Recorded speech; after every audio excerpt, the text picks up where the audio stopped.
حضرت بلال حبشی نبی کریم صلی اللہ علیہ وآلہ وسلم کے دنیا سے پردہ فرمانے کے بعد حضرت بلال شام چلے گئے اور وہیں بس گئے۔ ایک عرصے کے بعد خواب میں نبی پاک کی زیارت ہوئی اور فرمایا، بلال ہمیں ملنا کیوں چھوڑ دیا؟ آنکھ کھلتے ہی مدینہ کے لیے روانہ ہو گئے۔ کئی دن کی مسافت کے بعد مدینہ منورہ پہنچے، مسجد میں حاضری دی اور روضہ رسول پر پہنچے، وہیں بے ہوش ہو کر گر پڑے۔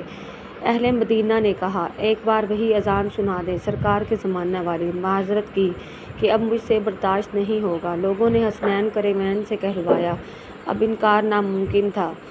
اذان شروع کی تو اہل مدینہ رو پڑے، دل قابو میں نہ رہے۔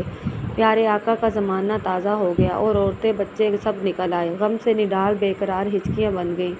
جب کہا اشہد ان محمد رسول اللہ صلی اللہ علیہ وآلہ وسلم، لوگ چیخیں مار کر رونے لگے۔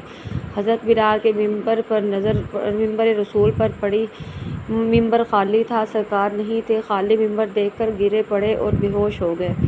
اذان مکمل نہ کر سکے، ہوش میں آئے تو اٹھے اور روتے ہوئے شام کی طرف روانہ ہو گئے۔ یا اللہ ان جیسی محبت بھی ہمارے دلوں میں بھر دے، آمین۔ Please like, share, subscribe. السلام علیکم۔